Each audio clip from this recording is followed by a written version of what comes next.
We've had a few comments over the last couple of weeks in order to go through the steps that we talked about in this video, the 5 key decisions you need to make to launch your newsletter, and to break down these different local newsletter styles in detail so you can have an idea of exactly which newsletter style you want to create and the key decisions that you need to make so you get everything right. So over the next few weeks, you're going to find that we're going to be going through these steps and stages in more detail. In this video, I'm going to talk to you about how to pick an audience for your local email newsletter. Now, this is done through email. This is not a newsletter that we're going to be delivering via print. You can see here that I've actually broken this down into 6 different audiences, but I do not want to go on and on for 20 or 30 minutes in this video. So I'm going to go through the top 3. If you would like me to go through the bottom 3, then just put the word audience into the comments for me, and then if I get enough interest, then I will go through these bottom 3 methods as well. Some of these are pretty lucrative, so you might find what you need in this video, and if you want me to go through the others, like I said, just drop the word audience into the comments. So the first group of people that you may want to target for your newsletter are young professionals. These people have a high disposable income, they're tech savvy and responsive to digital marketing, which means they're used to getting emails. They're not going to see you as spam as long as you're providing value, and they are likely to open up your emails. They're also going to have notifications turned on their phone, so when you do email them, it's going to turn up and they're going to open your newsletter, which is going to help with open rates. And then as long as the content is valuable to them, they're going to click on your links inside your newsletter as well. Check out the events or whatever you are sharing with them. And as I said, the style of newsletter that you pick down here is going to dictate what value you provide to them. But what they're also going to be doing is they're going to be either for networking, meeting people, going out, career development opportunities, for social opportunities. So if you've got a newsletter that's helping them find local events or helping them find local businesses, then that's going to help them out massively, and therefore you're going to get those open rates nice and high. What they're not going to be interested in is things like family orientated content. So you're going to have to go through all the content out there for your local newsletter and really pick out what you want to include. For example, they might not be that interested either in the history of the area. So you're just going to have to make sure that you pick out exactly what is out there, but they'll be interested in things like networking with other people in similar industries, because if they are career orientated and they are professional, then they're going to want to be able to grow their network, get those promotions, but they're also going to be wanting to meet people as well. So doing that in a social way and finding out things that they can do on the weekends. They're also less likely to have deep community roots. So they'll have their friends and their social network, but they may not be deeply invested in the community because they're only starting to build up that network when it comes to meeting other professionals. So they might not yet be aware of the power or the value of that kind of newsletter to them. So there might be some requirement for you to educate them in terms of your content before they sign up to your newsletter.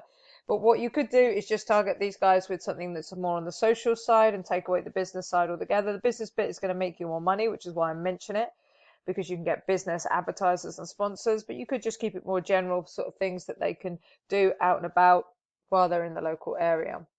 The next audience that I want you to consider is local business owners. Now, this has your highest potential for you to be able to make some money, because when we connect B2B, we always end up being able to make more money than B2C. What's going to happen is that they are directly impacted by local news and events. And I'm not necessarily thinking, the kind of news that you get in news bulletins. I'm thinking more of what's happening at a very, very local level. So this would be things that are happening in City Hall. This could be developments. This could be taxes, all those kind of things. They're also great potential advertisers and partners. So you don't have to have a massive list in order to market to these people. So if we go back to the young professionals and imagine that we were marketing to them, you're probably going to have 1,000 or more on your list before you're going to get some big sponsors interested in being able to give you some money. But you could make some money initially from affiliate offers from these guys. Whereas local business owners, if you're connecting different business owners together and those connections are valuable, then you could be making money within a couple of 100 subscribers. So think about things like connecting home services businesses together, or something that pays a bit better, more high ticket like realtors. That would be really, really valuable. And they're going to be keen on networking opportunities. They probably already understand the value of that. So you might be able to find networking uh, companies, businesses out there already that could be a sponsor for you. And you say, hey, look, I've got 300 local business owners on my list. Would you like to sponsor my newsletter? That kind of event would love to get in front of 300 local business owners to get them to the networking event. And what you can do with this over time is you could run the networking event. You could become the forefront networking, jobs, connecting people. You could start very broad and just go for businesses in general, and then if you wanted to, you could start to niche down or create a second or third newsletter that links to this initial one into particular sub niches such as real estate. But as I said, it's quite a narrow audience segment, so if you're already in a small area, then this one might not work for you. But if you're in a larger area, say 300,000, 400,000, 500,000, and you don't want to target everyone in that general area, then this could be a great way to niche down and still make that money.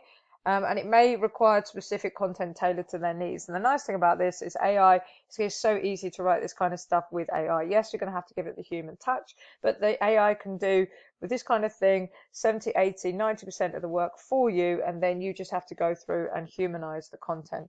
So definitely one worth considering. We do have some videos on this on the channel, and some slightly different ways of doing it as well.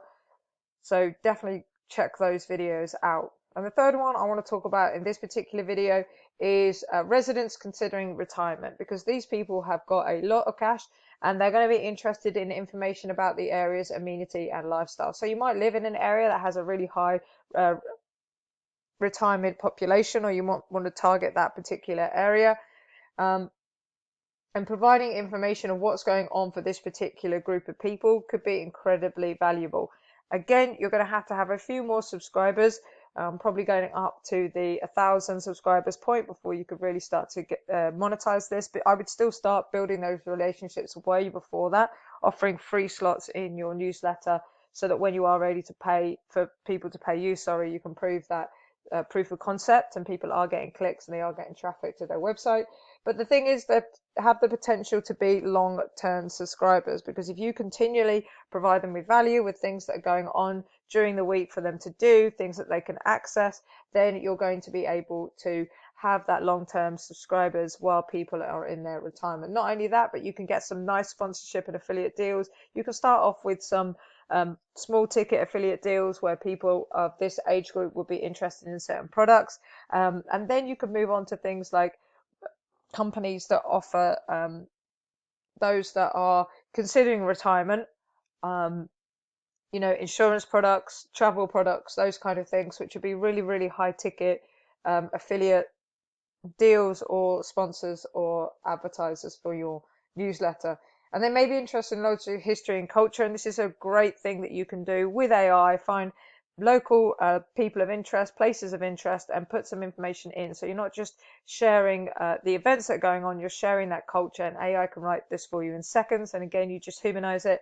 Not only that, but if you can multi-prompt, which isn't that difficult to learn, then what you'll be able to do is you'll be able to, in a very short amount of time, create a ton of content for weeks at a time, sharing the local history, local culture, and then it's just a case of taking it and cutting and pasting it into the bottom half of your newsletter so everyone can check that out. And again, there might be a museum that would be interested in testing out some sponsorship with you, or places, golf courses, that kind of thing, that would be interested in getting into your newsletter and sponsoring you.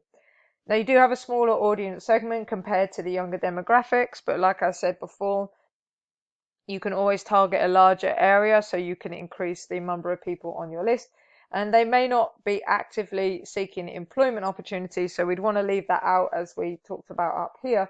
But they are actively seeking things to do and businesses they can buy from that they trust. That's a big thing with this particular group of people. They want to know that the person that they're buying from, they can trust them.